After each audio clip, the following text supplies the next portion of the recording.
ॐ विश्वं दर्पणदृश्यमाननगरी तुल्यन्निजान्तर्गतं पश्यन्नात्मनि मायया बहिरिवोद्भूतं यथा निद्रया यस्साक्षात् कुरुते प्रबोधसमये स्वात्मानमेवाद्वयं तस्मै श्रीगुरुमूर्तये नमः इदं श्रीदक्षिणामूर्तये।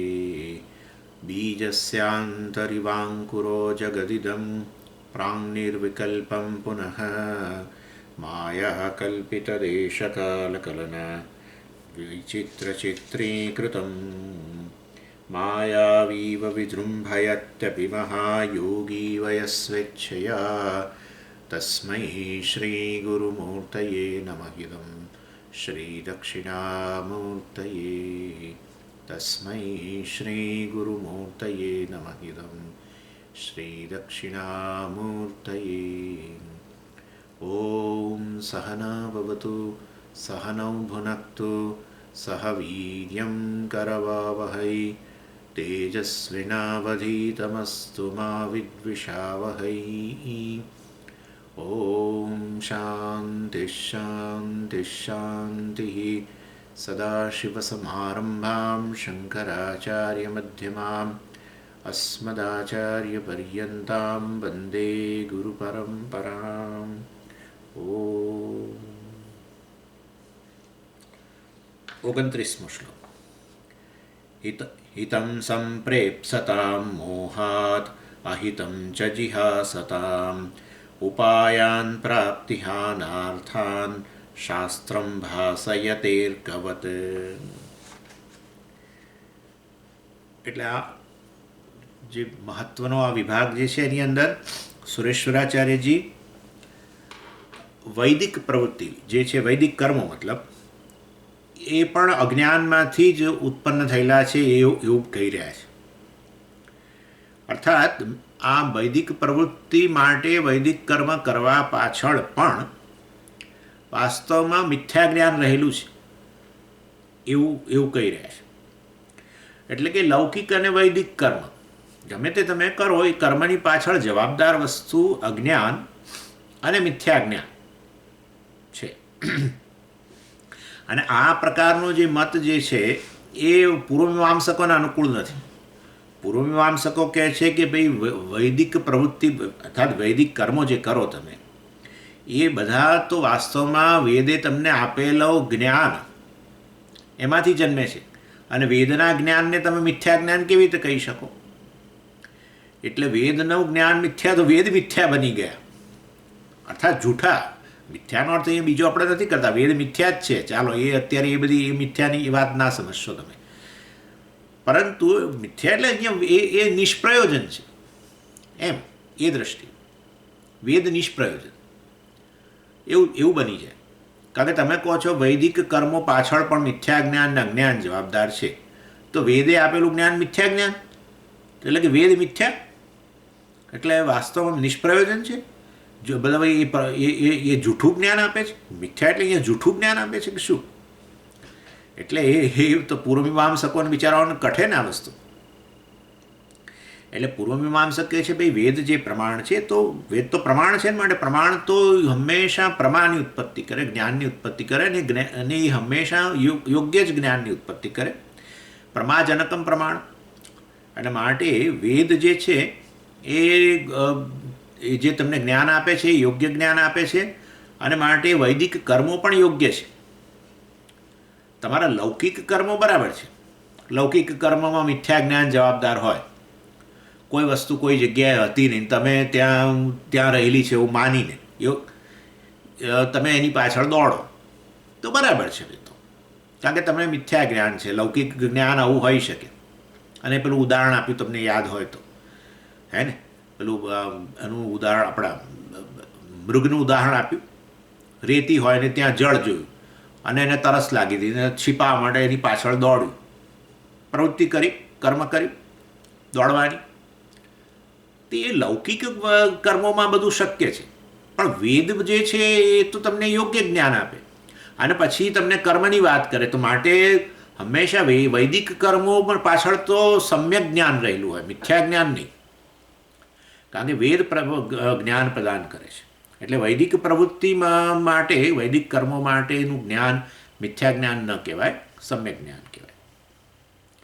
અને આ રીતે આવું પૂર્વપક્ષી પૂર્વમીમાંસક કહે છે. સુરેશ્વરાચાર્યજી કહે છે કે ના, કોઈ પણ કર્મ, લૌકિક કર્મ કે વૈદિક કર્મ પાછળ મિથ્યા જ્ઞાન અને મૂળ તો અજ્ઞાન.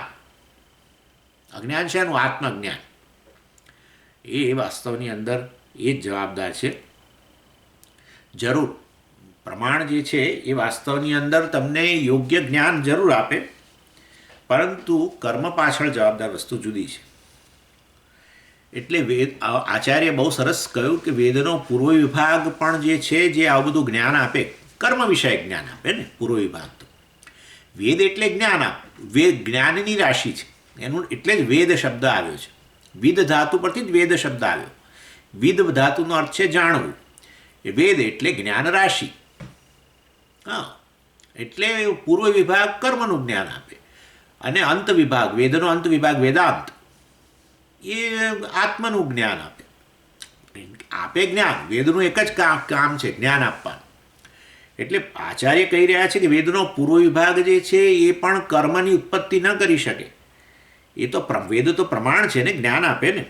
અને માટે વેદ જે છે એ જ્ઞાનનો જનક છે, કર્મનો જનક નહીં. સમજો આ વસ્તુ, બહુ મોટી વસ્તુ છે આ.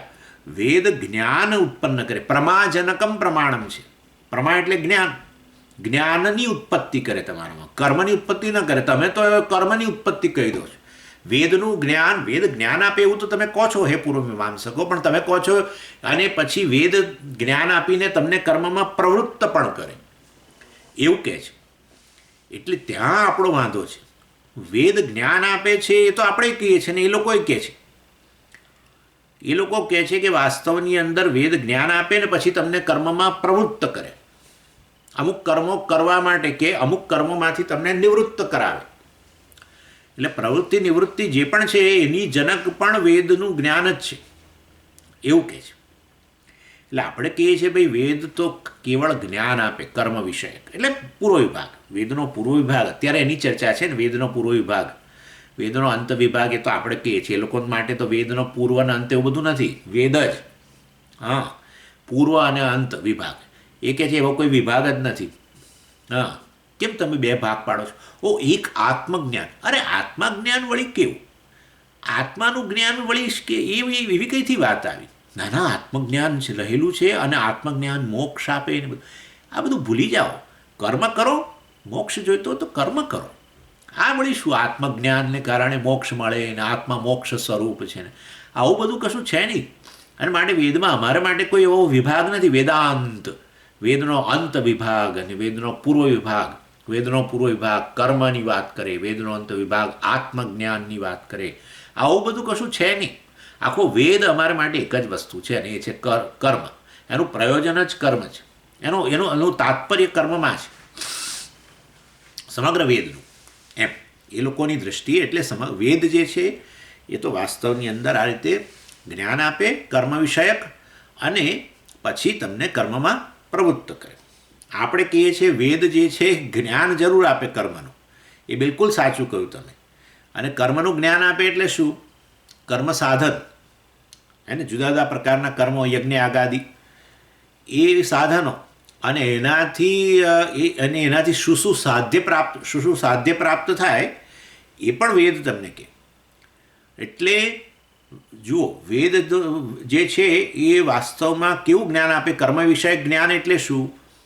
એટલે આ સાધન છે, આ ફલાણું યજ્ઞ સાધન છે એવું જ્ઞાન આપે.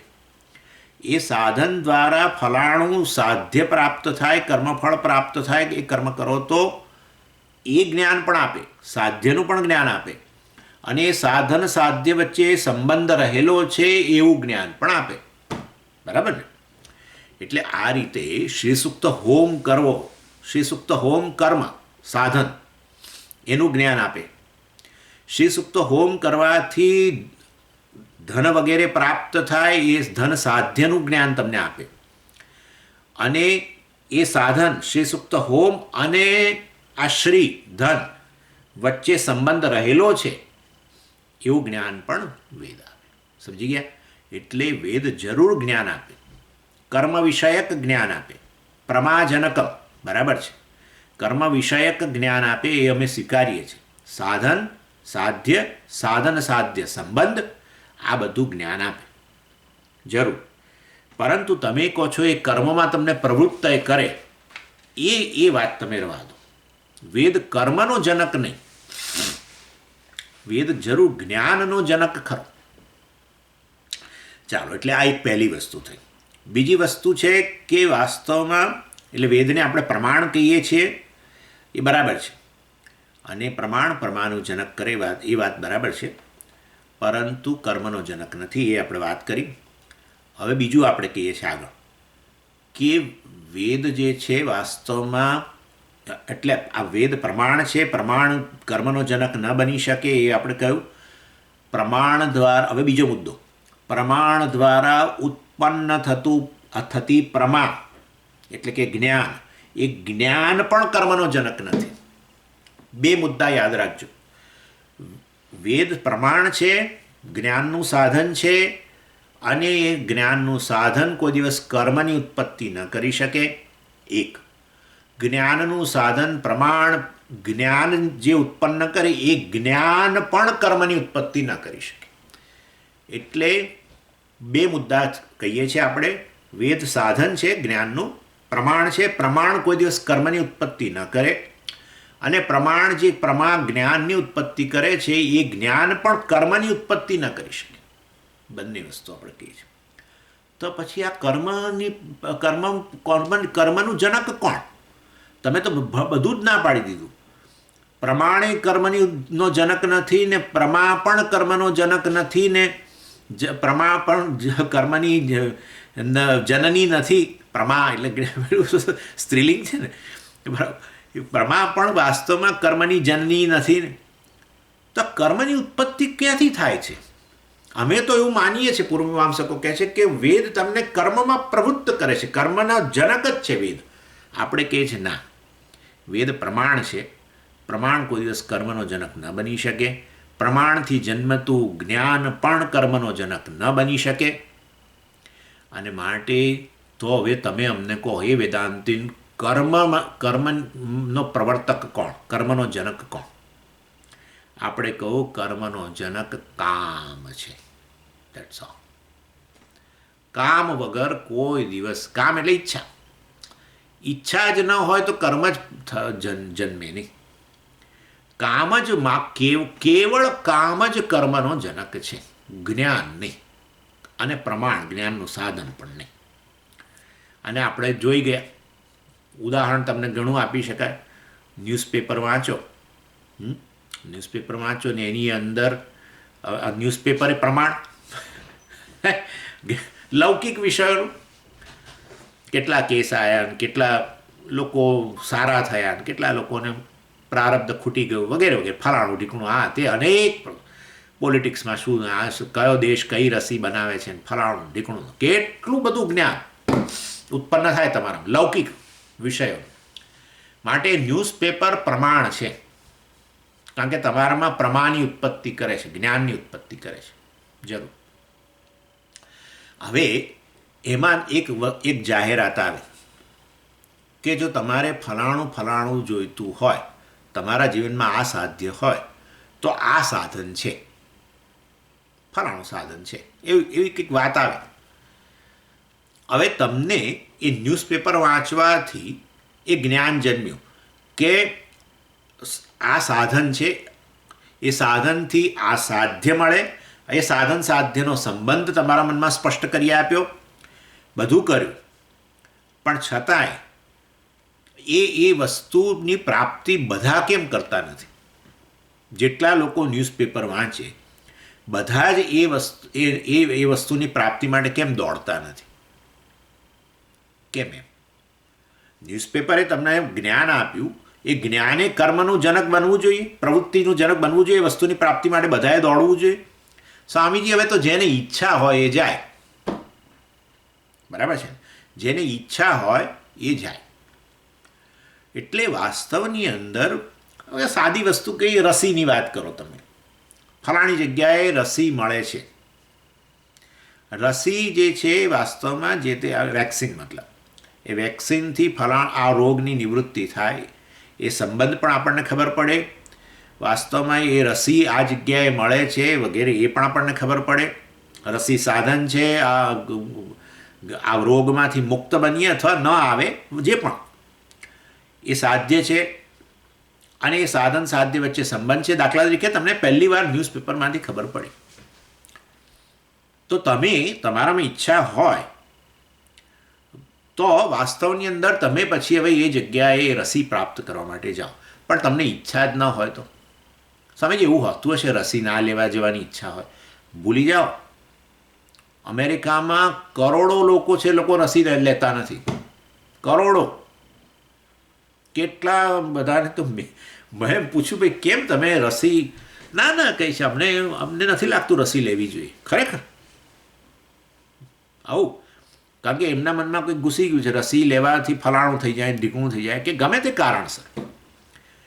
એટલે ન્યૂઝપેપર તમને જ્ઞાન આપે સાધનનું, રસી, સાધ્ય, રોગમાંથી નિવૃત્તિ, કે રોગ ના આવે, દૂર રાખો, જે એ સાધ્ય બની શકે.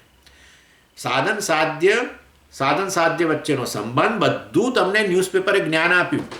પણ તોય પેલી પ્રવૃત્તિ, રસી લેવા જવા માટેની પ્રવૃત્તિ કેમ ન જન્મી? સ્વામીજી, તો પેલી ઈચ્છા હોય તો થાય. થઈ ગયું. એટલે કામ જવાબદાર છે કર્મ માટે, નહીં કે જ્ઞાન. અને જ્ઞાન આપનારું સાધન ન્યૂઝપેપર એ પણ જવાબદાર નહીં.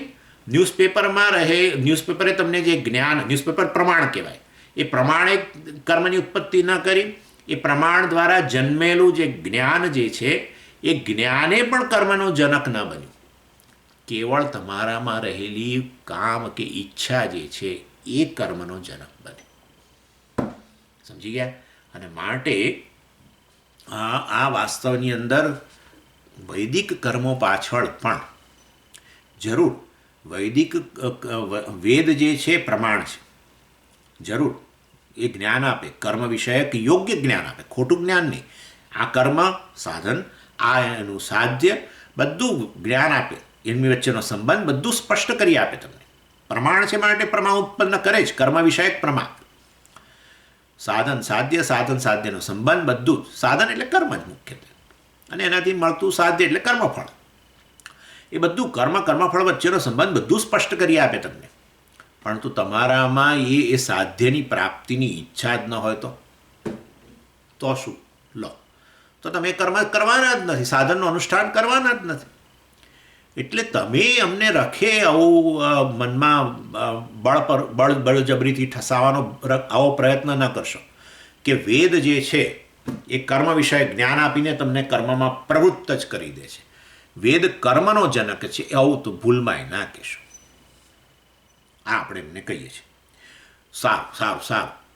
એટલે કર્મ પાછળનું, કર્મનો જનક કામ છે, બરાબર છે, સમજી ગયા. પણ કામનો જનક કોણ છે? ઈચ્છા શેમાંથી જન્મે છે? એટલે એ તો બધું પૂછે જ ને પછી. હવે આપણને છેક સુધી લઈ જશે. એટલે પછી આપણે હવે એનો જવાબ આપવો પડશે, અને તમારે એના માટે ઘણી તૈયારી રાખવી પડશે. આજે જુઓ, જુદા જુદા લોકો જે છે એ જુદા જુદા પ્રકારના કર્મો કરે છે. એ તો આપણે જોઈએ જ છે. હવે આપણે આ તો નક્કી થઈ ગયું કે કર્મ પાછળનો પરિબળ, કર્મનો જનક કામ છે. જો કર્મો જુદા જુદા કરતા હોય, જુદા જુદા કર્મફળ માટે, તો દરેકમાં રહેલો કામ પણ જુદો જુદો હોવો જ જોઈએ, નેચરલી. એની પાછળનો જનક પણ જુદો હોવો જોઈએ. એટલે વાસ્તવની અંદર કર્મ ભિન્ન ભિન્ન હોય, સંતાનો ભિન્ન ભિન્ન હોય, તો એના જનક માતા પિતા, જનક જનની જુદા જ હોય, સ્વાભાવિક છે. એટલે જો કર્મ જે છે એ જુદા જુદા પ્રકારના હોય, તો વાસ્તવની અંદર એની પાછળના જનક જે છે એ કામ પણ જુદા જુદા પ્રકારના હોવા જોઈએ. અનેક પ્રકારની ઈચ્છાઓ હોય. તો શું અનેક ઈચ્છાઓ છે? ના. બે જ પ્રકારની ઈચ્છાઓ છે. ભલે અનેક છે, અનેક, પરંતુ એને બે જ વિભાગમાં વહેંચી શકાય. એક છે સુખ પ્રાપ્તિની ઈચ્છા અને બીજું છે દુઃખ નિવૃત્તિની ઈચ્છા. એટલે સુખ પ્રાપ્તિની ઈચ્છા જે છે એને પ્રેપ્સા કહેવાય. જે શબ્દ વાપર્યો છે ત્યાં હમણાં મેં જે વાંચ્યું 29મો શ્લોક એની અંદર છે, જુઓ, છે ને, હિતમ સંપ્રેપ્સતામ મોહાત, એ હમણાં છોડી દો, મોહાત વગેરે.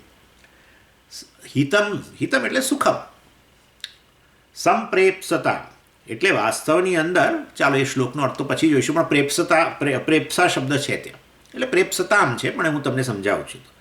એટલે આ પ્રેપ્સા, સુખ પ્રાપ્તિની ઈચ્છા, એને પ્રેપ્સા કહેવાય. પ્રાપ્તુમ ઈચ્છા પ્રેપ્સા, કશુંક મેળવવાની જે ઈચ્છા હોય ને એને પ્રેપ્સા કહેવાય. એવી ને એવી રીતે વાસ્તવની અંદર અને કશુંક દૂર કરવાની ઈચ્છા હોય એને જિહાસા કહેવાય. પ્રેપ્સા એટલે પ્રાપ્તિની ઈચ્છા, કશુંક દૂર કરવાની ઈચ્છા, નિવૃત્તિની ઈચ્છા હોય તો એને જિહાસા કહેવાય. કશાકને દૂર કરવું, નિવૃત્તિ એટલે કશાકને દૂર કરવું, એની ઈચ્છાને જિહાસા કહેવાય. એટલે બે જ પ્રકારની ઈચ્છાઓ છે. એકને પ્રેપ્સા છે, ક્યાં તો જિહાસા છે.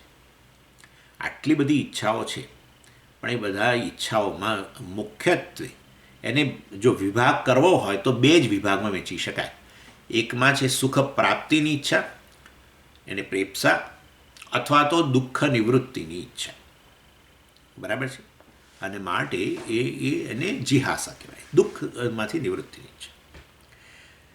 સુરેશ્વરાચાર્યજી કહે છે કે તમે અમને કહું કે કામ જે છે એનો જનક કોણ છે? કર્મનો જનક કામ, એટલે કહ્યું અમે તમને, એટલે તમે કહો કામનો જનક કોણ છે? એટલે અમે હવે તમને કહીએ છીએ કે કામ જુઓ બે પ્રકારના છે, અને છે એક છે સુખ પ્રાપ્તિ ઈચ્છા, બીજી છે દુઃખ નિવૃત્તિ ઈચ્છા.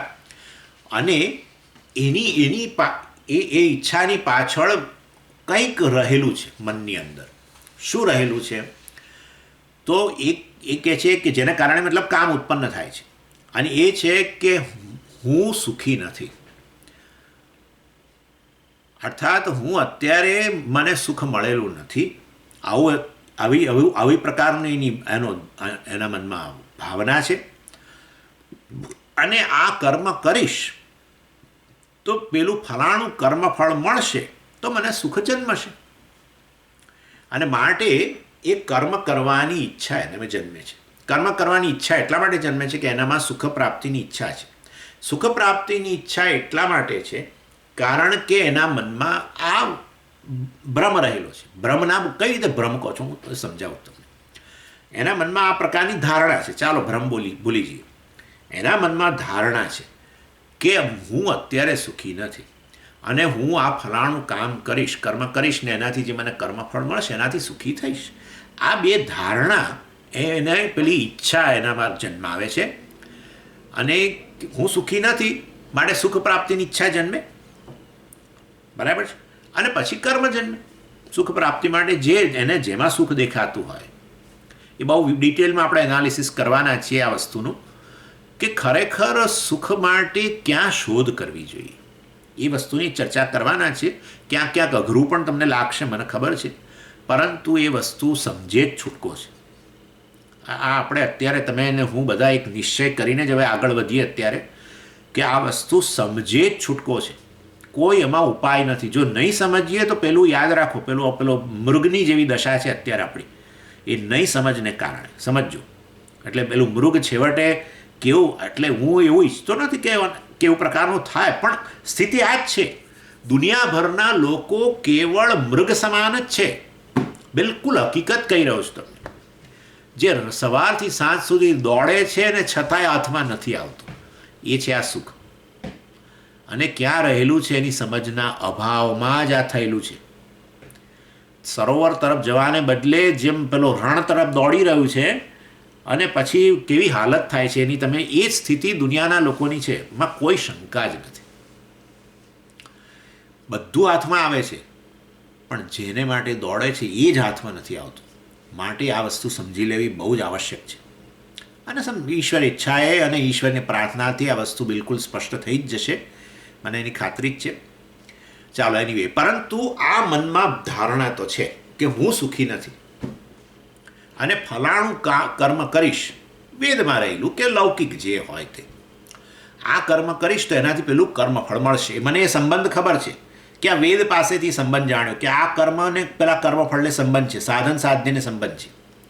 અથવા લોકમાં મને ખબર છે, મને લૌકિક આપણા વ્યવહારમાં મને ખબર છે કે આ કામ કરીશ તો મને ફલાણું મળે અને એ પ્રાપ્ત થશે તો સુખી થઈશ. અત્યારે સુખી નથી.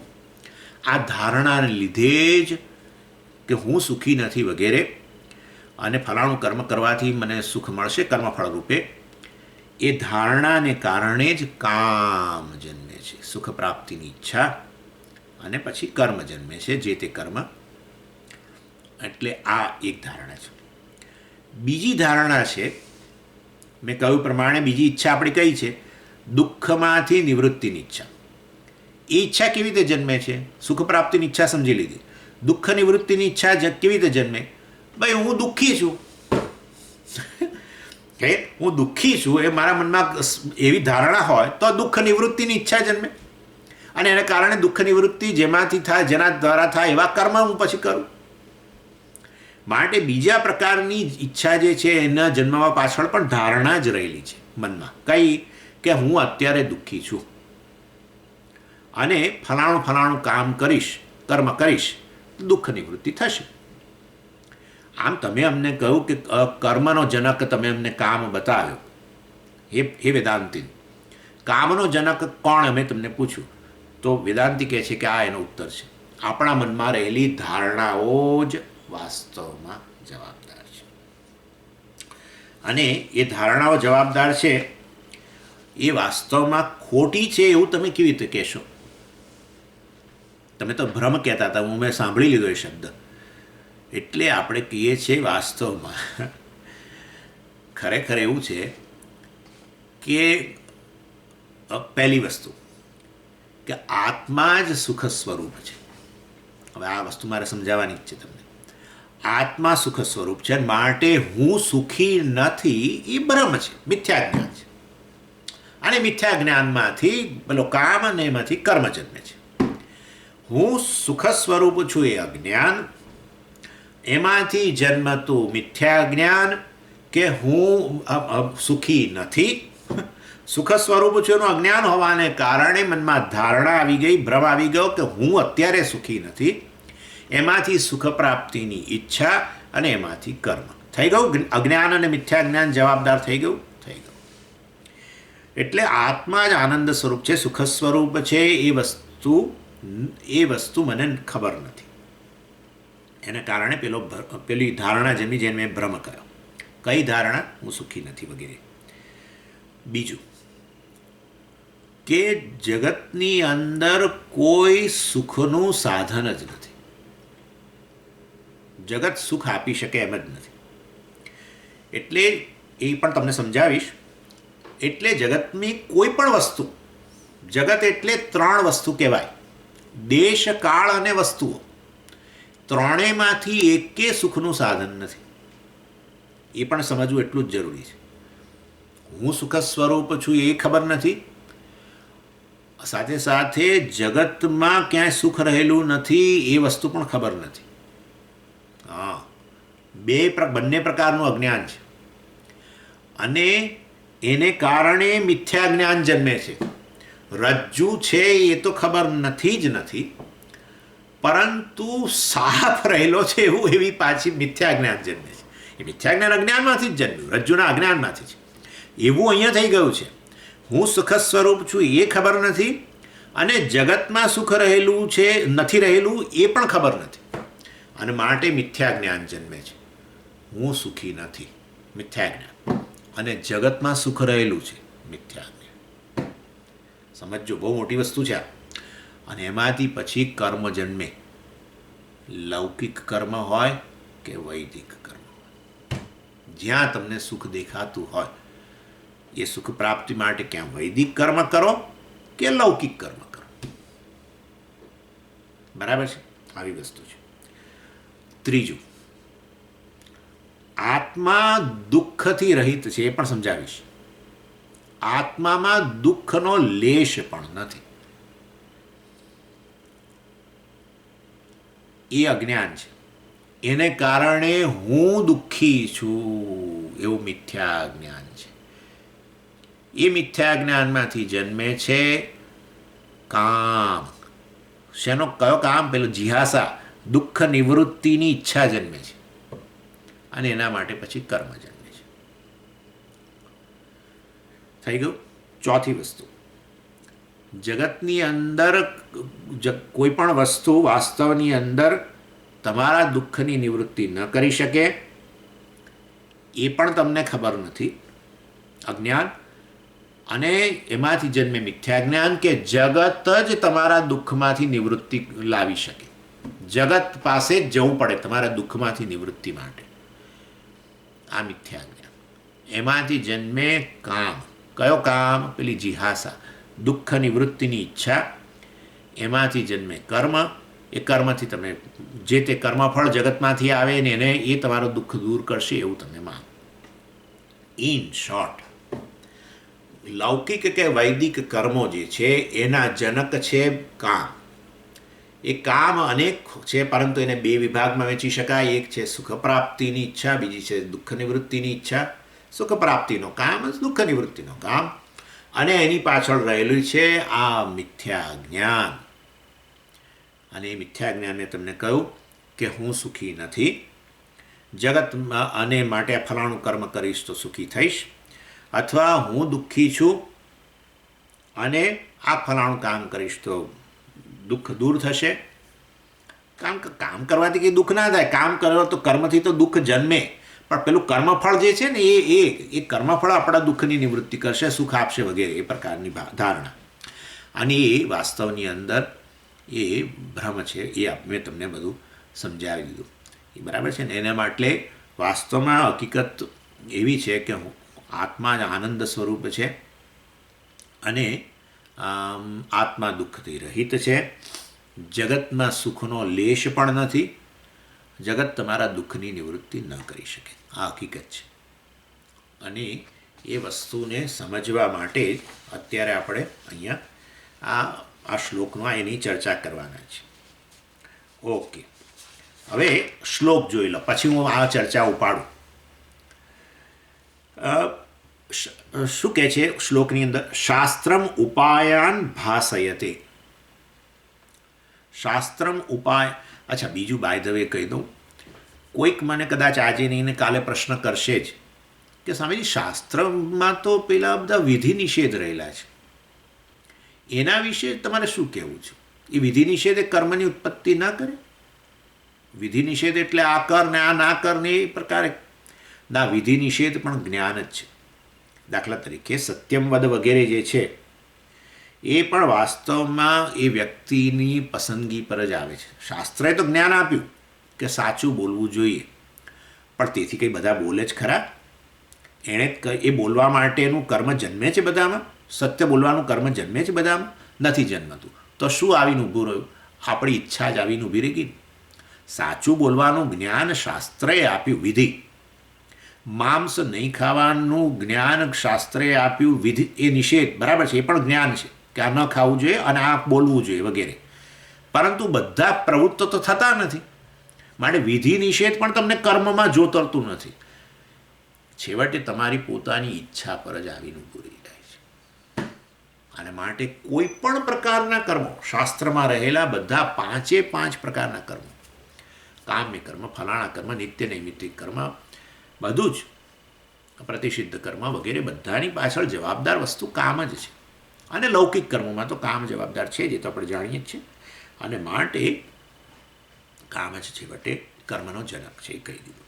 એનીવે, ચાલો. શાસ્ત્રમ ઉપાયાન ભાસયતે. શાસ્ત્ર જે છે વિવિધ ઉપાયાન એટલે બધા સાધનો. શાસ્ત્ર ભાસયતે, શાસ્ત્ર પ્રકાશિત કરે છે, જુદા જુદા સાધનોનું જ્ઞાન આપે છે એમ. અને કેવા છે સાધનો? પ્રાપ્તિહાન અર્થાન, જેનું પ્રયોજન એ સાધનો દ્વારા જે સાધ્ય પ્રાપ્ત થાય એ વાસ્તવમાં ક્યાં તો પ્રાપ્તિ, સુખ પ્રાપ્તિ, અથવા હાન દુઃખની નિવૃત્તિ છે. આ એનું પ્રયોજન છે, એનું સાધ્ય છે. અને શાસ્ત્ર કેવળ એ ભાષિત કરે છે કે સુખ પ્રાપ્તિના સાધનો છે, દુઃખ નિવૃત્તિના આ સાધનો છે. તારા જીવનમાં સાધ્ય સુખ પ્રાપ્તિનું હોય કે દુઃખ નિવૃત્તિનું હોય તો આ સાધનો છે. આવું શાસ્ત્ર ભાષિત કરે છે. શેના સમાન? અર્કવત. અર્ક એટલે સૂર્ય. સૂર્ય જેવી રીતે ભાષિત કરે એવી રીતે. એટલે શું? પણ એટલે કહે છે કે સૂર્ય જેવી રીતે અનેક પ્રકારના માર્ગ ભાષિત કરે, હે ને, સૂર્ય જે છે જુદા જુદા માર્ગ ભાષિત કરે. હવે તમારે નારણપુરા જવું હોય આશ્રમથી તો આ માર્ગ છે, સૂર્યએ તો પ્રકાશિત કર્યો માર્ગ. અથવા વાસણા જવું હોય તો આ માર્ગ છે, આ નડિયાદ જવું હોય તો આ માર્ગ છે. સૂર્ય તો કેવળ ભાષિત કરે જુદા જુદા માર્ગ, પણ ક્યાં જવું છે એ સૂર્ય તમને ના કહે. બરાબર? તમારે નડિયાદ જવું હોય તો એ નડિયાદ જવા માટેનું જે સાધ્ય જે છે એ સાધ્ય માટે ફલાણો રોડ છે એ સૂર્યએ પ્રકાશિત કર્યો. પણ તેથી સૂર્ય તમને એમ ના કે તમારે નડિયાદ જવું જોઈએ અને તું આ માર્ગે જ જા. એ સૂર્ય એ વાત સૂર્ય ન કરે. એટલે કેવું વિચિત્ર લાગે છે ને. એટલે એના જેવી વાત છે. એવી ને એવી રીતે વેદ પણ જે છે અનેક સાધ્ય અને અનેક સાધનો, એના માર્ગ એ પ્રકાશિત કરે. પણ વેદ તમને કોઈ દિવસ એમ ના કે ના તું આ માર્ગે જ જા. તારા જીવનનું જે સાધ્ય હોય એને આધારે આ માર્ગ છે હું તને પ્રકાશિત કરું છું. તારા જીવનમાં એ સાધ્ય હોય, તને સાધ્યની પ્રાપ્તિની ઈચ્છા હોય તો આ માર્ગ અપનાવજે. અર્થાત સાધન સાધ્ય અને સાધન સાધ્ય વચ્ચેનો સંબંધ શાસ્ત્ર સ્પષ્ટ કરી આપે, એ જ્ઞાન આપે. જેવી રીતે સૂર્ય નડિયાદને પ્રકાશિત કરે ને નડિયાદ જવાનો માર્ગ છે અમદાવાદથી એને પ્રકાશિત કરે, સાધન માર્ગને પ્રકાશિત કરે, સાધ્ય નડિયાદને પ્રકાશિત કરે. પણ નડિયાદ જવું કે નહીં એ તો તારી ઈચ્છા છે.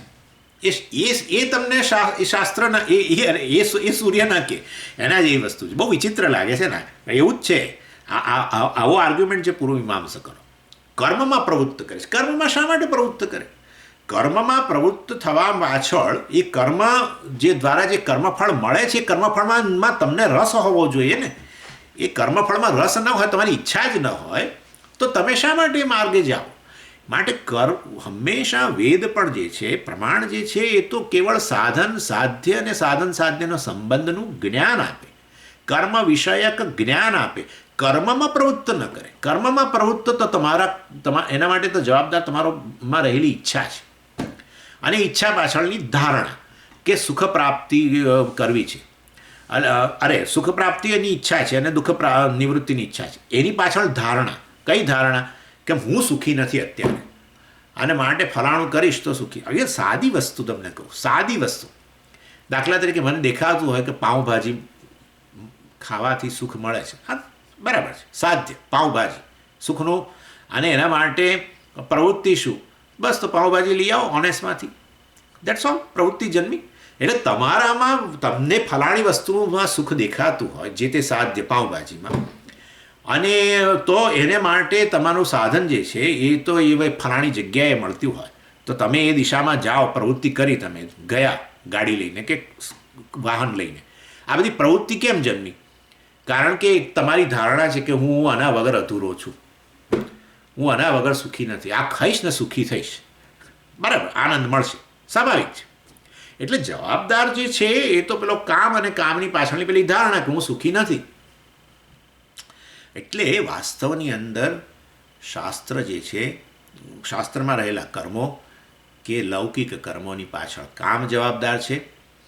અને એ કામની પાછળ આવી ધારણા પોતાના વિશેની અને જગત વિશેની, પોતાના વિશેની ધારણા અને જગત વિશેની ધારણા, જેને મેં ભ્રમ કહી દીધો, મિથ્યા જ્ઞાન કહી દીધું, એ જવાબદાર છે. ઉલટું જ છે, તદ્દન ઉલટું. વાસ્તવમાં હું આનંદ સ્વરૂપ છું. તમે મિથ્યા જ્ઞાન કેમ કહ્યું? એમ પણ મેં તમને કહ્યું.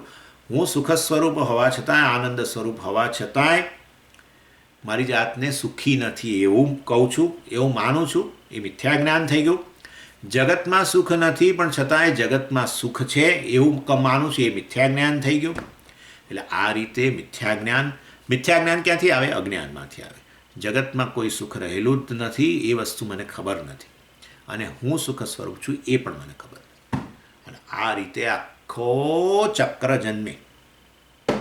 કર્મ, કર્મફળ, પછી બધું આવે, સંસાર જ આવી ગયો ને. એટલે આ આખું નૈષ્કર્મ્ય સિદ્ધિની અંદર બહુ બહુ સુંદર રીતે આ વસ્તુ બતાવવામાં આવે છે. ચાલો હવે ચર્ચા. સ્વામીજી, પહેલાં તો અમને તમે કહ્યું કે મિથ્યા જ્ઞાન છે, કે જગતમાં સુખ રહેલું છે, મિથ્યા જ્ઞાન છે, એ અમને સિદ્ધ કરીને બતાવો. જોજો, હું બહુ કેરફુલી જઈશ. કેટલીક જગ્યાએ બનવાનું જ છે વસ્તુ કે તમને નહીં સમજાય, પરંતુ આ ચર્ચા વારે વારે આવશે જ અને વસ્તુ તમારા મનમાં સ્પષ્ટ થશે જ, એની મને ખાતરી છે. એનીવે, જગતની અંદર સુખ નથી એ વસ્તુ કઈ રીતે તમે કહી શકો? સમજો, આ લોજિકલી તમને બધું સમજાવું છું. ચાલો, જગતમાં કેટલી વસ્તુઓ છે? 3 વસ્તુ છે. દેશ છે, કાળ છે, અને વસ્તુઓ છે, પદાર્થો છે બધા.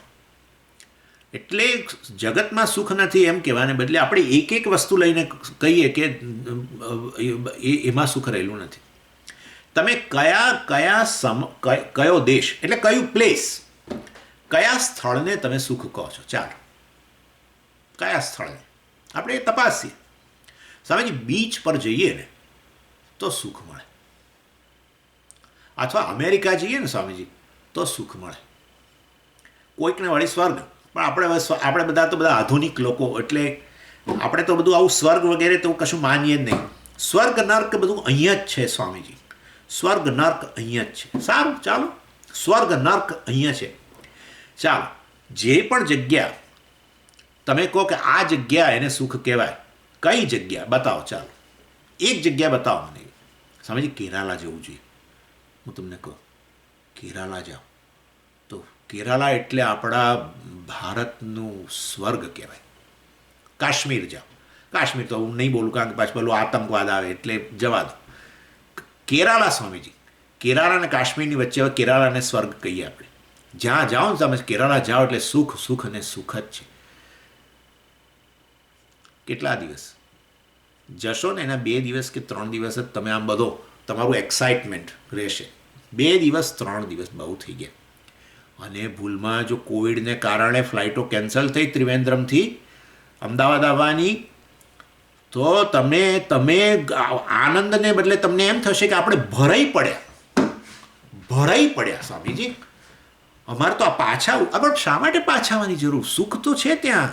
તમે ગયા હતા સુખ માટે, કેટલું આખું વર્ષ કેટલી બચત કરી આ ફ્લાઇટોમાં જવા, આખા કુટુંબને જવા આવવા માટે, ને પાછું ત્યાં બધી સારી હોટલોમાં રહેવા માટે, અને માટે રહો અને આનંદ કરો. એવા ધરાઈ ગયા હોય અને ઘર આવે ને આમ બધી માથાકૂટ થઈને છેવટે ફ્લાઇટોમાં વધારે પૈસા આલીને આમ કરીને તેમ કરીને ગમે તે રીતે ઘેર આવ્યા અને બારણું ખોલ્યું, તાળું ખોલ્યું, અને ઘરમાં પ્રવેશીને બધા એક જ બોલ્યા, હાશ. સ્વામીજી, ઘર જેવું ક્યાંય નહીં. તો ઘરમાં સુખ છે કે ત્યાં સુખ છે? હે, જો ઘરમાં સુખ હતું તો છોડીને કેરાલામાં સુખ શોધવા ના ગયા હોત.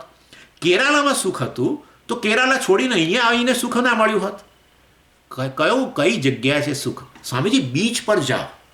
બીચ પર જઈને રડનારા લોકો છે, મેં જોયેલા છે. બીચ પર જઈને રડે અને ન જવાનું નામ લે. કારણ કે આ જ અઠવાડિયા પહેલાં જ અહીંયા બીચ ઉપર એના પત્ની સાથે બેઠેલો, અને પત્ની ભૂલમાં, ભગવાન ન કરે પરંતુ ખેંચાઈ ગયા અંદર, એક મોટું મોજું આવ્યું. અથવા આ બીચ પર એની પ્રેમિકા સાથે આવતો હતો અને સંબંધ તૂટી ગયો, એટલે હવે આ બીચ પર આવે છે ને એને પેલું બધું યાદ આવે છે. એ બીચ, એ પર્ટિક્યુલર બીચ જ નહીં, એ દુનિયાના કોઈ બીચ પર નહીં જાય. કઈ જગ્યા છે જેને તમે સુખ કહો છો? એ મને કહો. ચાલો, એક જગ્યા બતાવો જ્યાં જઈને તમે આનંદ જ આનંદ રહે. તમને આનંદ જ આનંદ. કારણ કે જગ્યામાં સુખ રહેલું છે ને એ જગ્યાએ તમે છો. સતત જગ્યાનો સંપર્ક છે, માટે તમે 24/7 × 365 હંમેશા આનંદ આનંદ. કારણ કે ખાંડ જેમ તમે મોંમાં મૂકો અને અત્યારે મૂકો, પછી કલાક પછી મૂકો, પછી કલાક પછી મૂકો, ગળી જ લાગે. એવી રીતે જગ્યામાં જ સુખ રહેલું હોય. એ જગ્યામાં જ તમે બેઠેલા છો તો તમને સતત સુખનો અનુભવ થવો જોઈએ. કશું થતું નથી. પરપોટો ક્યાંય ફૂટી જાય છે જોતામાં. 2 દિવસે વધારે છે, હું તો કહું છું 3 દિવસ. અને એમાંય જો પહેલા જ દિવસે રાત્રે હોટલમાં મચ્છર કરડ્યા અને ઊંઘ ના આવી તો ત્યાં જ અડધો તો બધો પેલો ઉભરો બધો જે હોય ને, આ સુખનો ઉભરો, એ ત્યારે જ શમી ગયેલો હોય. અને બીજે દિવસે રાતે કરડ્યા, ત્રીજે દિવસે કરડ્યા, અને પછી કે ભાઈ ચલો ભાઈ હવે બસ બહુ થઈ ગયું. એક જગતનો એક ભાગ જતો રહ્યો. બીજો ભાગ કાળ, સમય. સ્વામીજી, આ ફલાણો સમય તમારા માટે સુખનો સમય છે. કયો સમય બતાવ? સાંજે 5 વાગે, બપોરે 3 વાગે? બપોરે 3 વાગે ના, કોઈ દાડો. કયો સમય? ના સ્વામીજી, સવારે હું હંમેશા આનંદમાં હોઉં છું. એમ? જરા તપાસ કરો ને ભાઈ, તપાસ કરો. પ્રામાણિકપણે મને કહો કે સવારે 7 વાગે હું રોજ જે સુખમાં હોઉં છું, મને કહો. સાચું કહેજો. પણ 6:45 વાગે પત્ની સાથે ઝઘડો થયો, પતી ગયો. કયો સમય છે મને બતાવો. એક સમય એવો આપો કે જે સમયે આવતાની સાથે જ આનંદના ફુવારા ઉઠ્યા અંદરથી. નહીં. બસ તો દેશ અને કાળ ગયા, હવે પદાર્થો રહ્યા બધા. કયો પદાર્થ છે જેને પ્રાપ્ત કરીને સુખ મળે? જેવી રીતે ખાંડ પ્રાપ્ત કરીને ગળપણ મળે, એવી રીતે એવો કયો પદાર્થ છે જેને પ્રાપ્ત જ્યારે જ્યારે તમે કરો એટલે તમને આમ સુખનો અનુભવ થાય? ભલભલી વસ્તુઓ આપણે ફેંકી દીધેલી છે. ભલભલી વસ્તુઓ. લોકો મોંઘી વસ્તુઓ લાવે, કકળાટ કરે એના માટે, કારણ કે આપણને એમાં સુખ દેખાય છે, અને લાવીને આમ એવો એક્સાઇટમેન્ટ હોય. અને અત્યારે તો ક્યાંય માળિયાની અંદર પડેલી છે, કંઈક જોતાય નથી આપણે. સારામાં સારી કાર લાવીને પડી રહી હોય ને આપણને એમાં સુખ ના આવતો, અને બીજી કાર શોધતા હોઈએ, એવું છે. એવો કયો પદાર્થ છે મને બતાવો, એક પદાર્થ જેને પ્રાપ્ત કરીને તમને જીવનની અંદર હંમેશા સુખ થાય છે. બતાવો. બરાબર વિચારજો. એ જ પદાર્થને જેમાંથી આનંદ આવી રહ્યો છે, એ ભોગવતા જ એના પ્રત્યે અણગમો આવી જાય. ભોગવતા અણગમો આવી જાય. લાડુ ભાવતી વસ્તુ હોય, બધું બરાબર છે, સરસ વસ્તુ છે, સારું. પણ એ જ લાડુ 1, 2, 3, 4 તો આનંદ વધવો જોઈએ ને, કારણ કે લાડુ આનંદ આપે છે. તો એક લાડુ ખાઓ તો 10% આનંદ, બીજા લાડુમાં 20%, ત્રીજા લાડુમાં 30%, ચોથા લાડુમાં, એમ કરતાં 15 લાડુ ખાઓ ત્યારે તો તમે આનંદના. પહેલા લાડુમાં 100%, બીજા લાડુમાં 80%, ત્રીજામાં 70%, અને ચોથો, પાંચમો અને છઠ્ઠો આવ્યો તો પતી ગયું. જો લાડુ આનંદ આપતું હોય, જેમ તમે ખાંડ નાખો તો ગળપણ જેમ વધતી જાય ધીરે ધીરે, એવી રીતે લાડુ આનંદ આપતું હોય તો લાડુ જેમ ભોગવતા જાઓ એમ આનંદ વધવો જોઈએ. જેમ વધારે લાડુ ખાઓ એમ આનંદ ઘટે, વધે નહીં. અને પછી તો તમે કહી દો એક વખત, હવે મને અઠવાડિયા સુધી નામ ના લેશો એનું. એટલા જો ખવડાવી દીધા હોય એક સામટા તો એ અઠવાડિયા સુધી નામ ના લેશો. અઠવાડિયા પછી શોધો એ જુદી વસ્તુ છે. એનું કારણ જોઈશું પછી. જગતનો કયો પદાર્થ એવો છે જેને તમે સુખ કહી શકો? તો ચલો ને આપણે બધાએ દોડીએ એ દિશામાં. પણ એક 4 રસ્તા પરની હોટેલની અંદર 32મા માળેથી હું જોતો હોઉં કે દુનિયાની સવારના 8 વાગે લોકો એક જણો પૂર્વ દિશામાંથી પશ્ચિમમાં દોડે છે. શેના માટે? સુખ માટે. કાર લઈને ભાગી રહ્યો છે. બીજો પશ્ચિમમાંથી પૂર્વ તરફ દોડી રહ્યો છે. એ જ સમયે એને પૂર્વમાં સુખ દેખાય છે, પેલાને પશ્ચિમમાં સુખ દેખાય છે. એક જે છે એ પહાડ ચડી રહ્યો છે સુખ માટે, બીજો પહાડ ઉતરી રહ્યો છે સુખ માટે. એટલે કહેવાનો આશય એ છે કે કયો પદાર્થ છે જે તમને ખરેખર સુખ આપે છે? પદાર્થ નહીં સ્વામીજી, પદાર્થનો ગુણધર્મ છે સુખ. સારું, ગુણધર્મ હોય તો પછી બધાનો અનુભવ થવો જોઈએ. જેમ કે આ જે છે લીલી પેલી છે ને આપણી આ ક્લિપ, આ એનો ગુણધર્મ, રંગ, આ પ્રકારનો રંગ ધરાવે છે ક્લિપ. તો તમે બધા કહેશો કે હા સ્વામીજી લીલી છે, બરાબર છે. એવી રીતે કોઈ પદાર્થનો ગુણધર્મ સુખ હોય તો બધા એને કહેવું જોઈએ કે હા સ્વામીજી અને આમાંથી સુખ આવે છે, એનો ગુણધર્મ છે. પણ એવું તો બનતું નથી. એક અને સુખ કહે અને બીજો અને સુખ કહે છે. એટલે નહીં તો આ બધું અહીંયા પેલી ગુજરી શક્ય જ ના બને. ગુજરીમાં જઈને લોકો વેચી આવે. અહીંયા તો બધું અહીંયા આ લોકો પેલું શું કહે છે, અમેરિકાની અંદર પેલો કહે છે ને ગરાજ સેલ કેવું કહે છે, ગરાજ સેલ. એટલે એકને વેચવામાં રસ છે, બીજાને ખરીદવામાં રસ છે. એકને વેચીને નિવૃત્ત થાય, એમાંથી એ જાય તો સારું, એમ કહે છે, વેચાઈ જાય તો સારું. એકને આપી દેવાથી આ મતલબ સુખ જન્મે છે અને બીજાને એ લેવાથી જ સુખ જન્મે છે. એટલે વાસ્તવની અંદર વસ્તુનો ગુણધર્મ સુખ હોય તો ખરેખર તો પછી બધા લોકોએ કહેવું જોઈએ કે હા આ વસ્તુનો અનુભવ અમે એના પરિચયમાં આવતા જ અમને સુખ જન્મે છે. એવું તો છે જ નહીં. કોઈ પણ વસ્તુના ગુણધર્મ જે છે તો પછી બધાને એનો એક સરખો અનુભવ થવો જોઈએ. એટલે એવું તો કશું છે નહીં. આખું જગત જતું રહ્યું ભાઈ, શું છે બાકી શું રહ્યું બતાવો? કશું ના રહ્યું. ન દેશ, ન કાળ, ન પદાર્થ, ન પદાર્થનો ગુણધર્મ, કશું ના રહ્યું. એટલે કોઈ કે સરસ કહ્યું ભાઈ અરીસામાં મુખ અને સંસારમાં સુખ જે છે એ હોતું નથી, બસ દેખાય છે. અરીસામાં મુખ અને સંસારમાં સુખ હોતું નથી, દેખાય છે. હા, દેખાય છે એટલે મિથ્યા જ્ઞાન. સમજી ગયા? આવું છે. સમય સૂર્યોદય દેખાય છે, સૂર્યાસ્ત દેખાય છે, બરાબર છે. કહેશો નહીં સૂર્યોદય થાય છે, ભૂલમાં ના બોલશો. સૂર્યાસ્ત થાય છે અને સૂર્યોદય થાય છે એવું ભૂલમાં ના બોલશો. દેખાય છે, બરાબર છે. દેખાય છે જુદી વસ્તુ છે, હોતો નથી. સૂર્યનો ઉદય થતોય નથી ને સૂર્યનો અસ્તય થતો નથી. એ તો પૃથ્વીનું પરિભ્રમણને લીધે બધું દેખાય છે, બરાબર છે. ઇન શોર્ટ કહેવાનો આશા આવી વસ્તુ છે. એટલે પહેલી વસ્તુ મેં તમારું એક મિથ્યા જ્ઞાન દૂર કરવાનો પ્રયત્ન કર્યો, અને એ કે જગતમાં સુખ રહેલું છે એ વસ્તુમાંથી નિવૃત્તિ થઈ. જગત મારા દુઃખમાંથી જગત મારા દુઃખની નિવૃત્તિ કરી શકે એની નિવૃત્તિ થઈ ગઈ. આ પહેલું. હવે બીજું મિથ્યા જ્ઞાન છે ને, હું સુખી નથી વાસ્તવની અંદર અને સુખ તો મારે પ્રાપ્ત કરવાનું છે. એ વિષયની ચર્ચા હવે હું આવતી વખતે કરીશ. ઓમ પૂર્ણમદ પૂર્ણમિદમ પૂર્ણાત પૂર્ણમુદચ્યતે પૂર્ણસ્ય પૂર્ણમાદાય પૂર્ણમેવાવશિષ્યતે. ઓમ શાંતિ શાંતિ શાંતિ. હરિ ઓમ શ્રી ગુરુભ્યો નમઃ. હરિ ઓમ.